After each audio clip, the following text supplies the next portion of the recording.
I suppose, again, coming from the outside, I will hear a lot today about the things we need to do, the efforts we're making. You can't just talk about it, you've got to deliver. And I think that's partly the point of our next talk. The title is A Move in the Right Direction, Tracking the Traceability of British Thoroughbreds. And I'd like to invite up to the stage our two speakers. That's Helena Flynn and Dr. Jane Williams. Jane Williams is the head of research at Hartpury University, and Helena is the Programme Director for the Horse Welfare Board. I should just add that Helena's also worked in PR terms with Gwyneth Paltrow and the A330 Airbus, presumably, which is an interesting mix, not to mention the Suicide Squad activation with Margot Robbie. So there's plenty of cocktail discussion to be had in that, but let's focus on the horses for a moment. Thank you very much. Yes, I have to say, the horse welfare work is far more important than Gwyneth Paltrow or Margot Robbie, both very nice people, but this is far more rewarding. Firstly, I'd like just to say a big thank you to IFAR for allowing us to come along today and talk about Great Britain's first ever thoroughbred census. When I started my role it's over 3 years ago now, the Horse Welfare Board and British Horse Racing had launched the strategy A Life Well Lived. Within the strategy, there's 26 projects. It looks at all areas of welfare, key welfare projects, and traceability is one of those key projects.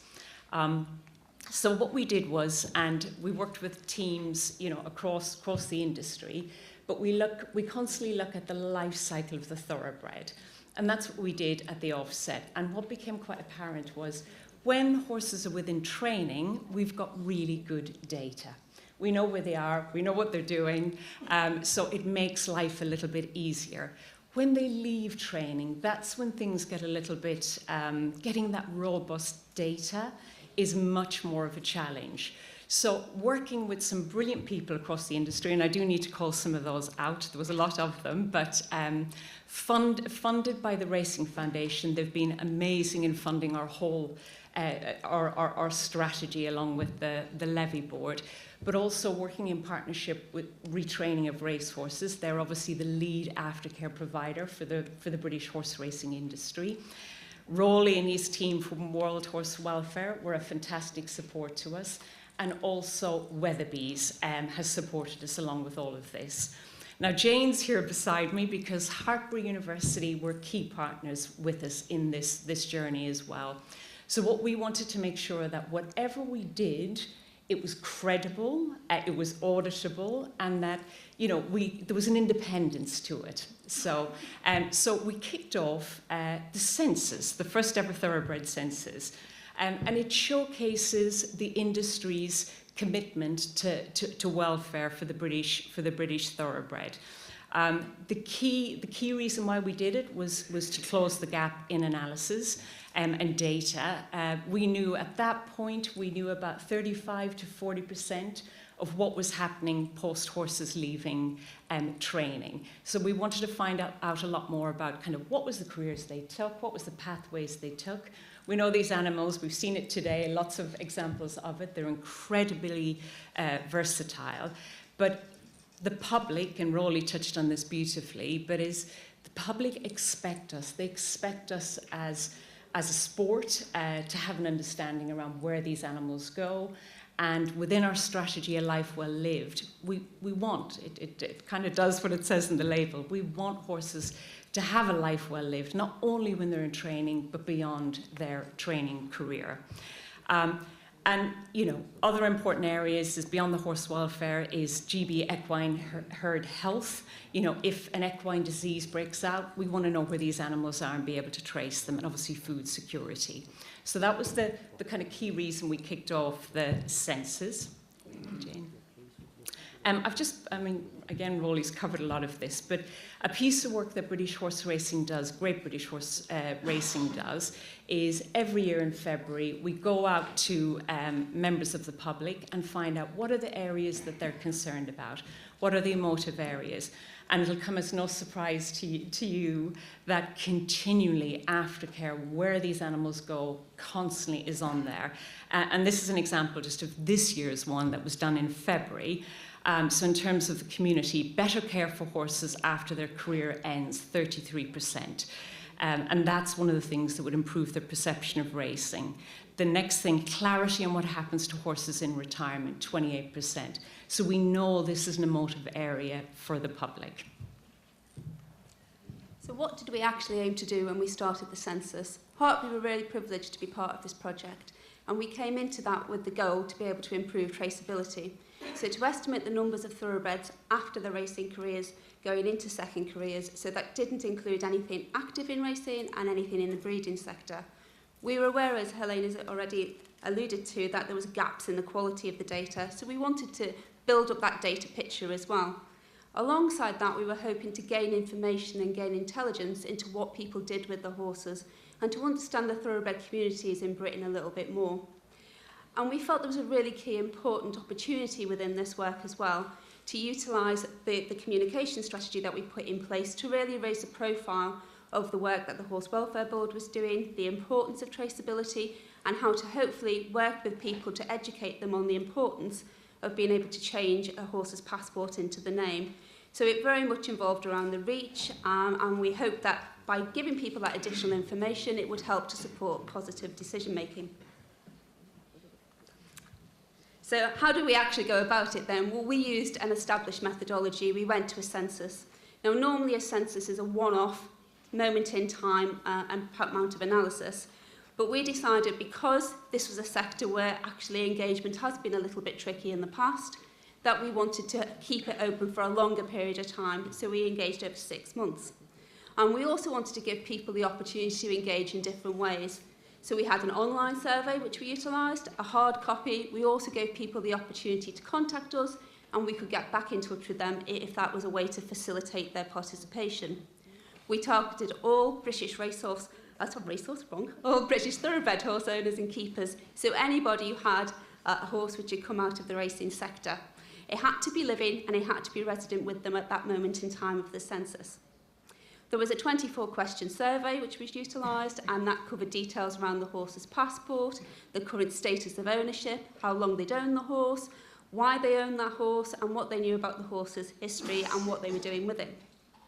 And in terms of analysis, there's a lot of descriptive data in here. We looked at the frequencies of how people answered the questions and came up with percentages. But we also wanted to look at if there was any differences between the key communities that we surveyed. And it was really key to us that we could be confident in the quality of the data that we attained. So we also did a sanity check. So we took 15% of the people who had answered the survey and we went to Weatherby's and double-checked all their records against that as well to ensure that we were getting accurate quality data to base our results on. So we wanted to make impact here beyond, yes, success. We defined success up front. We wanted to reach a specific amount of numbers. But I suppose more than that, we wanted to ensure that, A, we were engaging with communities, working with not only internally, externally across the industry, but also using this as an opportunity to land some key welfare messages and reminding people of what does responsible ownership look like and what is your responsibilities within. So what we did is we knew, and I know it's worked successfully in other areas, but we knew one moment in time wasn't necessarily going to get us what we needed. So we wanted to give people every opportunity to get involved. So we decided very early on with our colleagues that we would do 6 months worth of activity.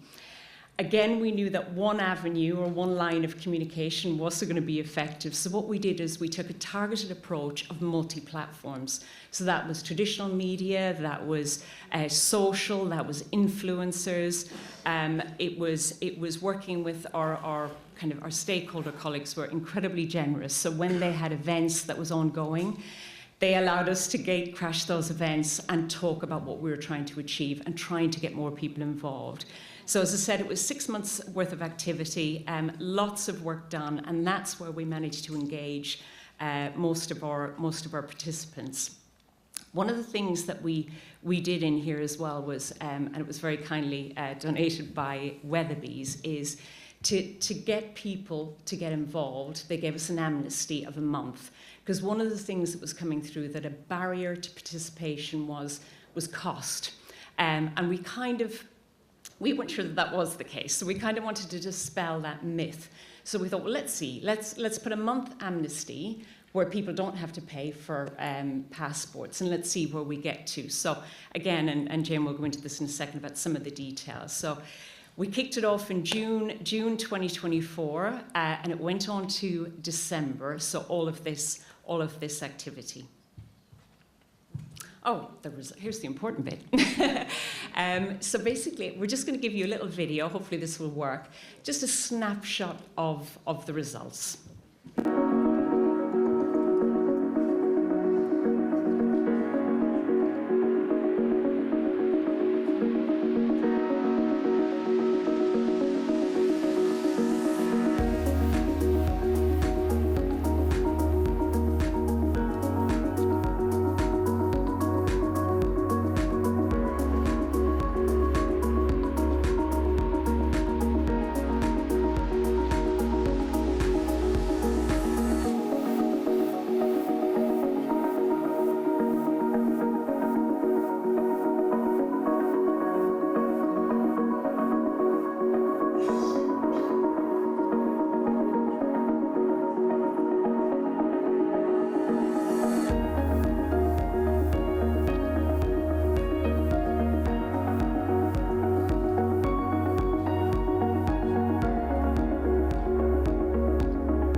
So while you've got an overview of the results from the video, we also wanted to highlight how we got to some of them figures, particularly in the context of traceability.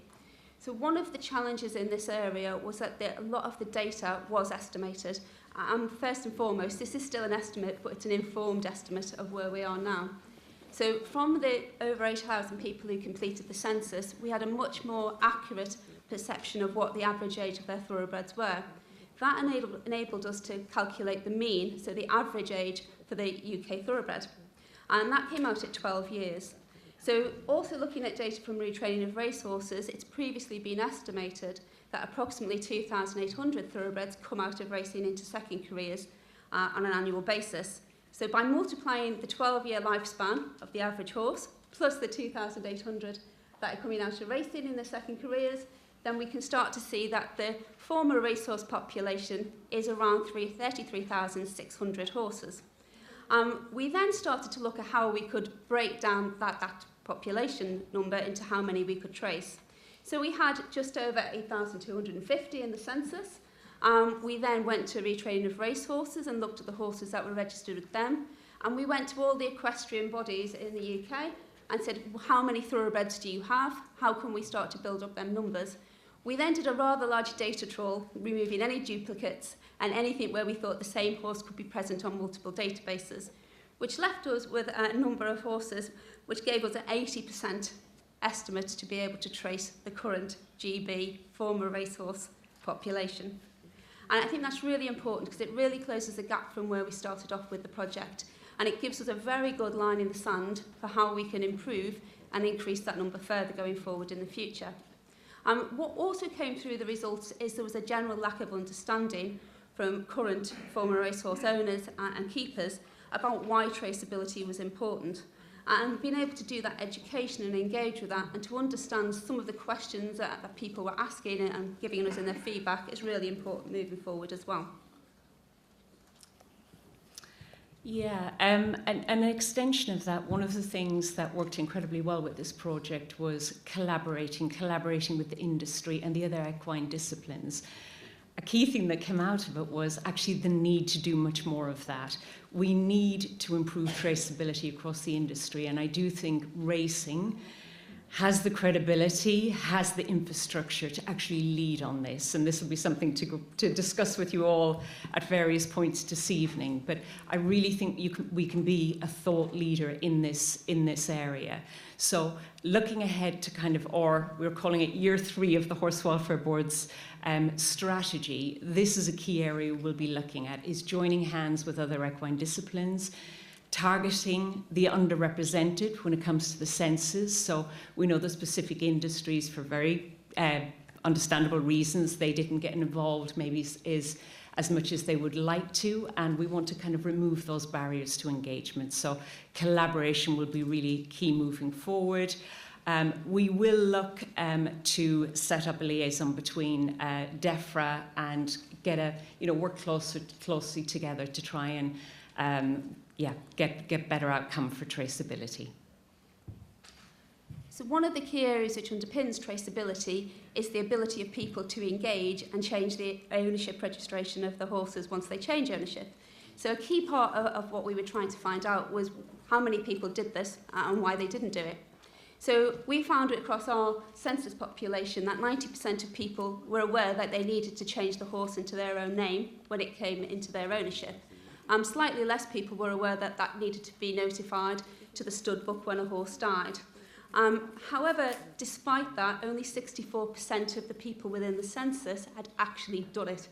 So the knowledge gap from people understanding they should be changing the horse's registration into their name to actually doing it is still there. Interestingly as well, approximately a third of people who engaged didn't answer the questions around whether they changed the horse's passport into their name, which suggests that maybe there is a few more people who have not done that. And what we wanted to understand, I don't think we're at the point yet where we fully know it, is to why that could be. But the key barriers that came through from the information provided was that people quite often had a sentimental attachment to the horse's passport, particularly when they were notifying of a horse's death. They felt it was the last connection to them. They found the system confusing. They'd just forgotten about it and they meant to do it and they hadn't. Or that they didn't really understand what the importance of that was. So I think there's some key areas for education going forward. As I said before, we also look for differences across different communities of former racehorse owners. And we found as a general trend there was not a lot of difference across the different disciplines horses were participating in. But what we did see was when people had a horse which was engaged in non-ridden activities, they were significantly less likely to have changed their horse's passport into their name than if they were riding the horse and participating in ridden activities. Again, not fully sure why that is, but an interesting area for us to follow up in the future. Education is going to be a key bit moving forward. We've tried to, through the whole launch and the implementation of the census, to talk about responsible ownership. But it's definitely something that's come through. As Jane already put, people don't really understand what the process is, their responsibility, and that goes broad. You know, we all have a responsibility. Everyone who touches or benefits from this horse, the thoroughbred, in some way, and that goes beyond the thoroughbreds, has a responsibility around traceability. I mentioned it before, but my BHA colleagues, they're very much kind of working on, with the wider industry, looking at how we can work with government. We've got a new government in the UK, and how we can work with this government to have effective digital ID, have a central equine database that's truly fit for purpose. So really important areas that they'll be looking at moving forward. And I think one of the areas which I don't think anybody in the room would be surprised at is when we asked people why they had a thoroughbred, it was really evident and it came through very strongly. There is a huge amount of love and a real positive, strong bond between people and the thoroughbreds. And that is both a love of the horse as an individual, love of the breed as a whole, for their character, their personalities, their versatility. And as you saw from the video, they participate in a huge range of different disciplines and activities. What we also found from people is that they didn't know an awful lot about the horse's prior history, so coming from racing or coming from previous owners, and actually they really wanted to know that information. And it was very clear that people felt if they had that increased knowledge and understanding of the horse's previous history, that could potentially inform the retraining process, but also potentially make a better match for them to the horse and could help them to give that horse a good life. Wonderful, I've covered that one. So in terms of media coverage, when we launched the census, I'll be honest with you, there was a little bit of nervousness around, how we like to work is we know transparency is key, but there was a little bit of nervousness around by raising this as an issue, as an area where there are gaps in traceability.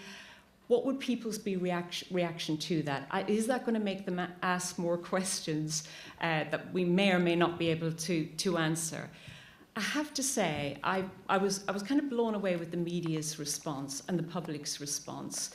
It was very positive. There seemed to be a recognition that A, we were honest, we didn't have the answer to everything. B, that very honest about the gaps, and B, that we were doing something. We're not standing here today saying census is the answer to the racing industry's traceability problems. That's not what we're doing. But it was a great first step, and it's given us data that we just didn't know, and to go from a place of 35% around traceability to have an 80% understanding is progress. And one thing I've learned very early in this job was it's about continuous progress. There's no silver bullet, so it's about that continuous progress. But in terms of media exposure, we got some great media exposure about this and got to land some key welfare messages. ITV, which for those of you who aren't aware, it's a big network within the UK. They came on very early. They were very interested in this project, and they followed the project with us to see, where we got to, are we addressing the problem, and they want to come back again to see how we're progressing a year from now and what difference we've actually made.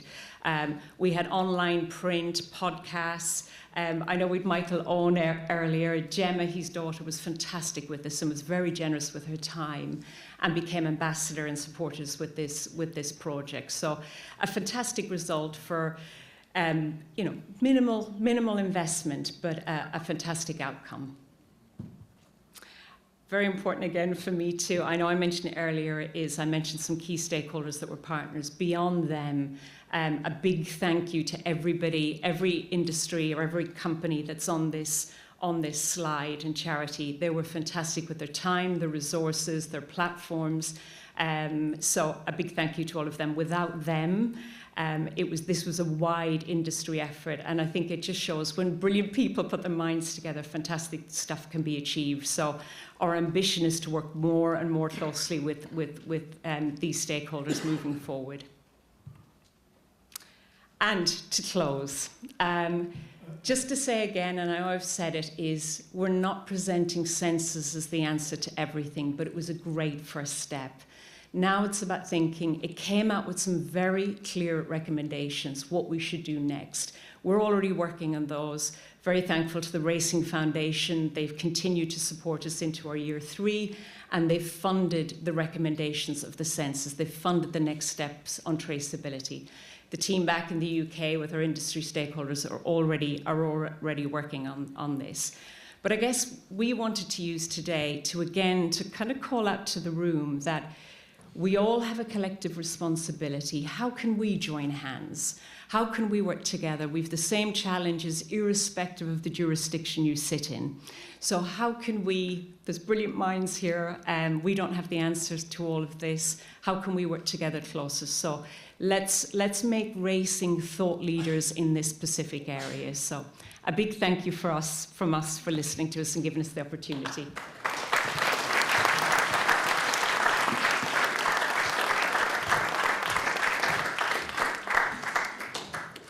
Jane, thank you very much indeed. Some fascinating stuff within the census there. I think it's interesting looking at the media coverage. Look, the next census has to be better than that. And that's a responsibility for everyone here, because I can say as a member of the media, we look for the gaps, we look for the issues, we look for the problems. But you have a narrative that started there, and it's very important to maintain that. Thank you very much indeed.